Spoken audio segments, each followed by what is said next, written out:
So hello and so good to see you, ma'am. How are Same you? here. Very well, thank you. How are you? I am good.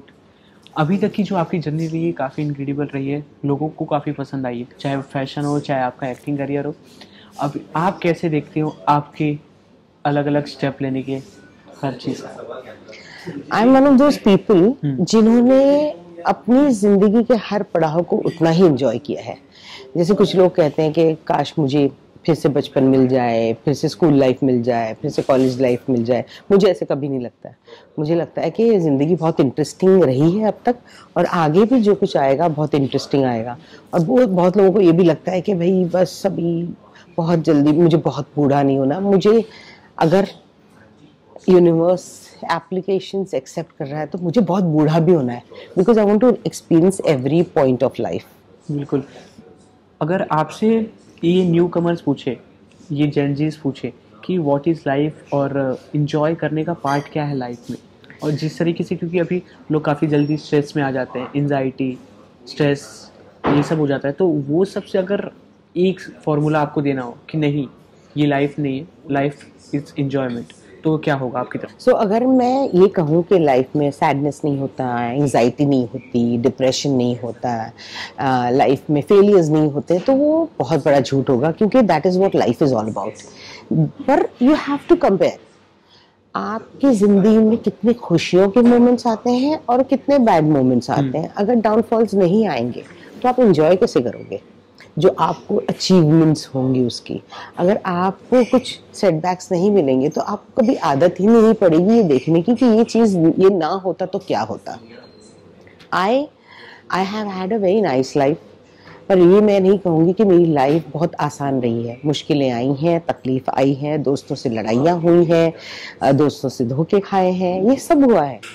कभी काम चला है, कभी नहीं चला है, कभी दिक्कतें आई हैं, कभी मुश्किल आई हैं, लेकिन बैठ के ये सोचा है कि क्या कुछ है मेरी ज़िंदगी में।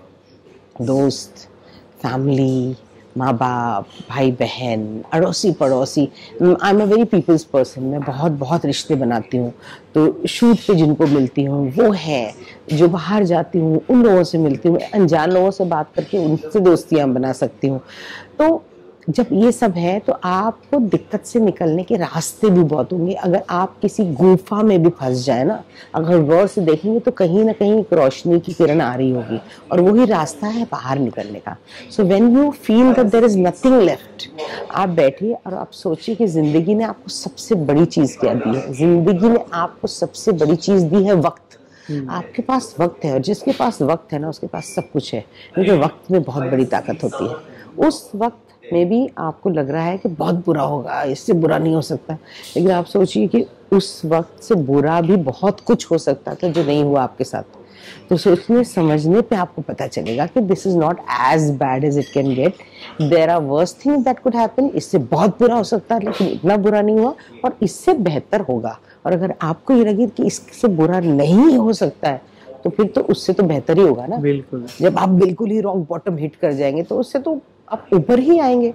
तो फिर इतना इतना ओवर थिंक करके क्या फायदा? उसका सोल्यूशन अगर आपके पास नहीं है तो आई कैन गारंटी यू आपके घर में कोई बड़ा होगा, उसके पास सोल्यूशन होगा ही होगा। आपके अगर घर में कोई बड़ा नहीं तो आपके दोस्तों का कोई बड़ा होगा जिसके पास होगा ही होगा। और अगर वो भी नहीं है तो कितने लाइफस्टाइल गुरुज हैं जिनको आप डीएम करो, जिनको आप जानते भी नहीं हो, आपको सोल्यूशन कहीं ना कहीं मिलेगा। और जब कहीं ना मिले, कोई भी रैंडम किताब खोल के देख लीजिए, हर प्रॉब्लम का सोल्यूशन हर बड़ी रिलीजियस किताब में है। तो वो पढ़िए, आपको सोल्यूशन मिलेगा ही मिलेगा। There is no problem without a solution. Problem ऐसे बना ही नहीं जिसका सोल्यूशन ना हो, वो साइंस में हो या जिंदगी का हो।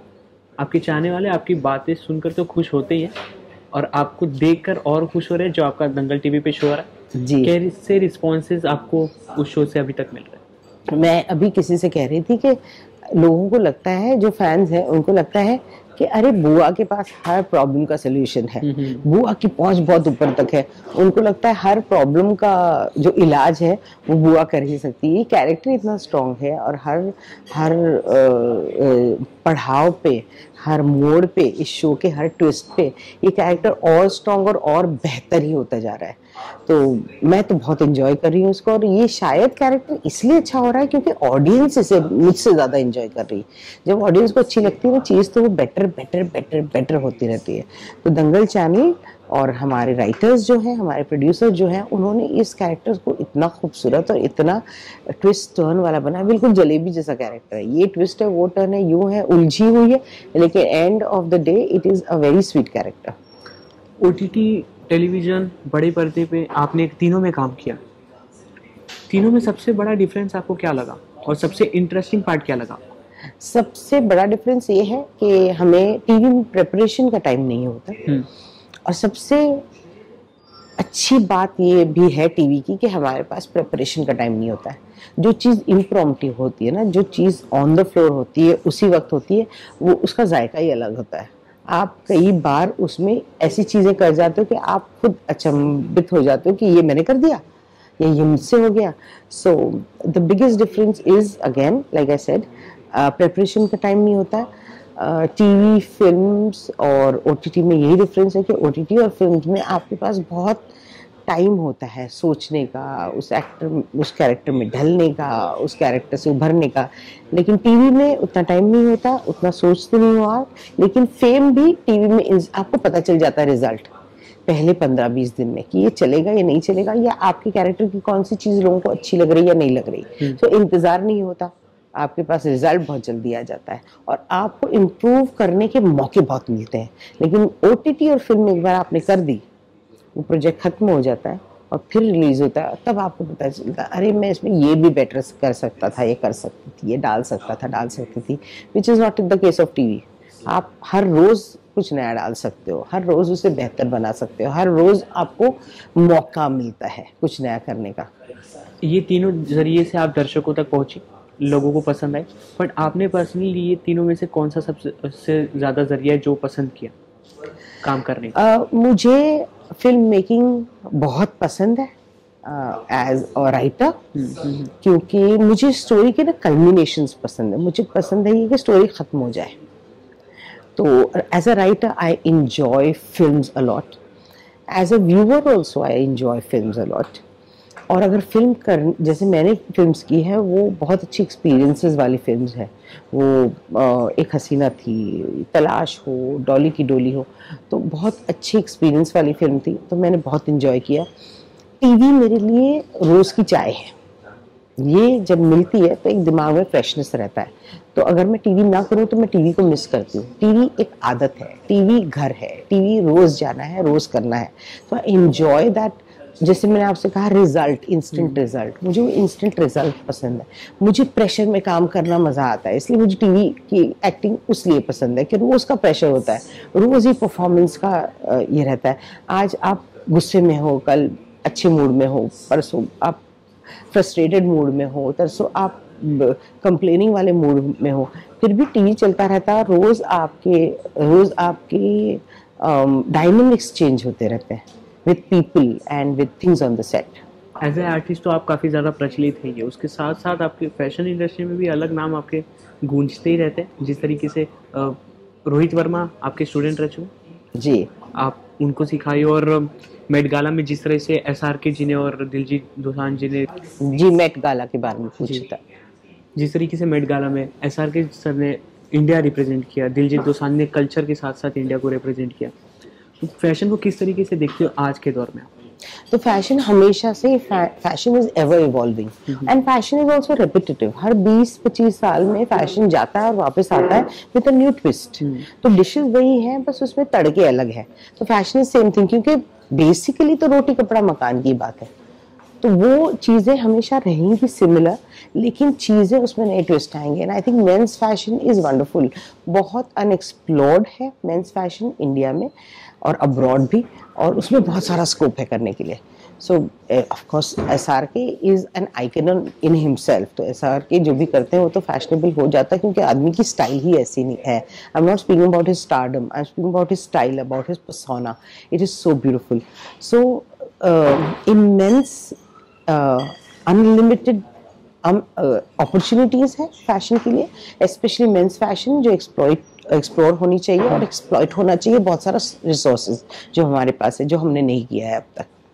और अभी ये जानना चाहेंगे कि एक बड़े पर्दे पे या वेब शो में काम करने के बाद जो उनके साइड एक्टर्स होते हैं, एक जिसका पोस्टर निकलता है मेन लीड, उनके बाद जो उनके साइड एक्टर्स होते हैं, को सपोर्टिव एक्टर्स होते हैं, उनको उतना रिकग्निशन मिलता है ऑडियंस की तरफ से? सी नहीं, अगर एक वर्ड में कहा जाए तो बहुत सारे साइड एक्टर्स या सपोर्टिंग कार्ड्स या कैरेक्टर आर्टिस्ट को वो इम्पोर्टेंस, वो लाइमलाइट, वो फेम नहीं मिलता है जिसके वो हकदार होते हैं। There are amazing character artist, supporting actors who are there, लेकिन आप सोचिए आज से 20 साल पहले अगर मैं 3-4 नाम भी कह दूं जो बहुत अच्छे सपोर्टिंग कास्ट थे अपने ज़माने में, शायद आप लोग उनको जानोगे भी नहीं, पहचानोगे भी नहीं, याद भी नहीं होगा किसी को। So I think it is time when we have to start celebrating the supporting cast of this country, the character artists of this country. And ये चीज़ जानना चाहिए, how do you stay grounded and motivated in the industry that's consistently involving? So I stay grounded by thinking there is so much to do. अभी तक तो हमने यानी कुछ नहीं किया, हम जर्रा है। अगर आप ये देखो कि आप कहाँ हैं, आप कहीं नहीं हैं, आप उस लेवल पे ही नहीं हो जहाँ बहुत बड़े बड़े एक्टर्स, बहुत बड़े परफॉर्मर्स, बहुत बड़े स्टार्स पहुँचे हैं, और आपको बहुत कुछ सीखना है। और मैं तो रोज़ सीखती हूँ, मैं तो इसी बात को सोच के ग्राउंडेड रहती हूँ कि भाई गर्दिश में सितारे भी आ जाते हैं, तो इंसान की तो ज़रे की यानी बिसात ही नहीं है इंसान की, कि आप रोज़ अगर ये सोचो कि बस शुक्र करो कि आपने एक नया दिन देख लिया, आपने एक नई चीज़ अचीव कर ली, आपने कुछ कर लिया लाइफ में, वही आपको ग्राउंडेड रखेगा। एक आर्टिस्ट को बढ़ती उम्र के साथ काम मिलने में डिफ़िकल्टीज होती है? हाँ बिल्कुल, एक उभरते हुए इंसान को काम मिलने में डिफ़िकल्टी होती है, लेकिन I always believe that luck plays a very important role. 95% अगर आपका टैलेंट है तो 5% का लक जो है ना वो चेंज कर देता है सब कुछ। इसलिए एक्चुअली देखा जाए तो 95% लक है और 5% टैलेंट है, वरना बहुत बुरे बुरे एक्टर्स भी आज स्टार बने बैठे हैं और बहुत अच्छे अच्छे एक्टर्स भी आज कुछ नहीं कर रहे हैं। आगे क्या आपका ड्रीम प्रोजेक्ट है मैम? ड्रीम प्रोजेक्ट नहीं, पर अगला एक प्रोजेक्ट है जो आ रहा है, फिल्म का प्रोजेक्ट है, रिटन बाय मी, और बहुत बड़े प्रोड्यूसर डायरेक्टर के साथ है। मैं ज़्यादा इसके बारे में डिस्क्लोज नहीं कर सकती हूँ, but I am excited about it. और जो दर्शक अभी तक आपको प्यार देते आ रहे हैं और आगे भी देंगे, उनके लिए कुछ कहना चाहेंगे? Thank you so much.